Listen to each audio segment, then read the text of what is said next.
Hey everyone, welcome to Jargus Ranger Reviews. This time we'll be looking at the 10th episode of Dino Supercharge. I got it right this time. Gone Fishin'. Well, last time might have been pretty much a filler episode. This time we're right back on track. Now it starts off innocently enough with a couple of Rangers, Riley, Coda, Chase, and Shelby. Okay, half of them are out fishing with Riley's brother. Yeah, we haven't seen him since the beginning. Kinda strange he just makes his pop-up appearance now. Anyway, they're all having fun. Matt, which is the brother's name, is also trying to get him to relax. Riley, that is. But Riley, he sees it as a big competition, while everyone else is just, kicking back. So, yeah, he seems a little annoyed by that. But meanwhile, we have Kendall, Tyler, Ivan, and we also have Prince Philip and Tyler's father, all having no luck finding the silver energy. That is until they find some sort of thing heading down onto Earth, at Amber Beach, of course. And so they all go to see it. And it's some sort of fang-shaped pod. And it starts playing a message on it from none other than the Silver Ranger. And he's saying that he's actually somewhere in space, so he's lost his connection to the Titanosaur on Earth. Makes you wonder how the hell that happened. And just when he's about to say where the Zord is, Sin shows up and he blasts the pod, breaking it, which means they no longer have a message. And of course, Fury gets mad at him because they lost where it is. But they quickly go back to base, and Singe, he has no problem because he finds it on the computer. Makes you wonder why he never did that in the first place. Oh, and by the way, Snide is the one in charge of the body right now. So he don't care for them fighting and just sends them out to fight. And so they do go. The thing is, it's near the lake where our other friends are fishing. Now Matt, he goes on ahead to set up the boat. Problem is, they see him first and they have a monster named Hookbeard. And yes, he does talk like a pirate. So obviously the first thing they do is send a blast of lightning down that knocks him into the lake. And then when our other Rangers show up, he's nowhere to be seen. They do find his hat though. And then they notice, off to the side, our monster team is working on electrocuting the lake for some reason. So they hide off to the side to see what they're doing. And then Riley gets a call on his phone from his brother, who's trapped in some sort of dark place. He don't know where, but he does send a picture. And it turns out to be the cockpit of the Titanosaur. It swallowed him and saved him. But he is still underwater and running out of air.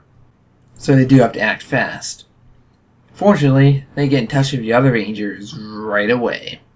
So the whole team shows up to help him, right when he passes out and his phone dies. Well, except Kendall. She stays behind to make a Titano charger for the Zord. The Rangers go into battle against all the enemies.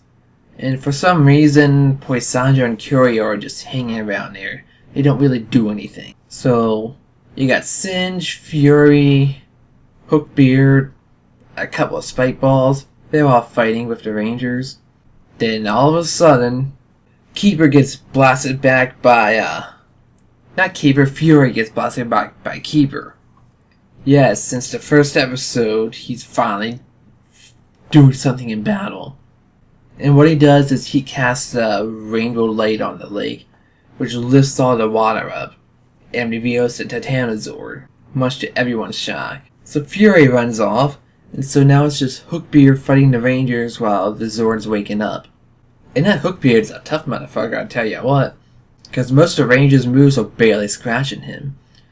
They have to use a new finishing move, the Victory Maximum, combining the Victory and X charges into one, using everyone's energy to finally take him down. Except it don't really even take him down. because it just knocks him far away. Then he just demands that he be magna beamed. That's right, he demands it. He does not have to wait to get revived. There needs to be more monsters like that can take charge on their own. Maybe another season. Most of them just seem to be prisoners anyway, in this case. But while that's happening, they're getting mad outside of the Titanosaur. And kind of reveals that it's going to need everyone's energem chargers to awaken it. Not the energems, just the chargers. So they get him out, and Riley's off to the side of his brother as the Rangers start to fight. By starting the fight, I mean they actually just use the Titanosaur by itself. I mean, they can tap into the energy of the other Rangers' powers. They kind of use gravity to crush a spike ball, or convert the energy from the attack to just like breathe a blast out of its mouth. It's pretty cool, yo. And just to make things even better, it has its own Megazord form, which is like silver with some gold parts on it. And it looks really nice. It even has they call it an axe, but it don't look much like one. It looks like a giant pole spear or something. I don't know what you call it. Because when they fight Hookbeard, they just keep poking him with it. And he's no match for that. And he gets taken down easily. But now, back in the enemy base, there's a bit of strife and mystery carried on from episode months ago. Heckle is in charge of the body again, and he's saying he might have fooled Snide, but Heckle knows that someone told him the location of the Zord, and he demands to know who it was. And Sandra evades the question, saying that his boss is somewhere out there or something. So he runs off and escapes in his golf ball space pod. So we'll know he'll be back with an even bigger bad guy. Who that is? I don't know. We'll find out. We got 10 more episodes left to see how this twists out. And now, back on fishing. Chase, having been catching nothing but trash and boots the whole episode, just resigns to say to keep his biggest one as his prize. And Riley and his brother make up. They pretty much say, yeah, competing's one thing, but you can have fun competing. Hey, no matter what the difference is, we'll always be brothers. So at least they're happy again. And at least they accept the different sides of each other.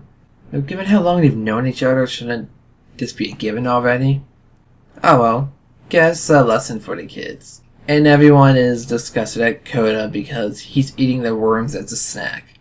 Especially since Shelby and Chase earlier kind of thought they were noodles. Oh well.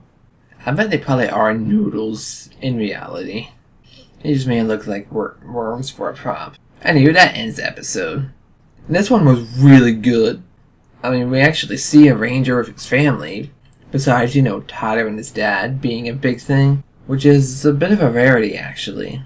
And it's good to see that they're not having some usual problems. It's actually a big flaw in the Ranger's personality, which is not something you see too often when you got family members involved in a Ranger episode. I notice almost all of Riley's episodes revolve around him competing or feeling inferior or something.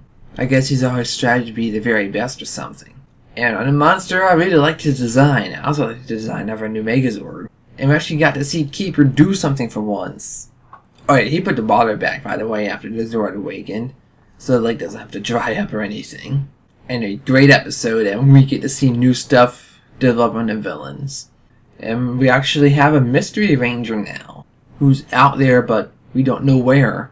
Is definitely going to be something. Plus we had the whole team fighting. Team so far. We can't wait for the Silver Ranger to show up so that we can really have a whole team battle. Maybe the Silver Ranger show up next time. But until then, I'm Jargus Ranger. Thanks for watching, and let the power protect you.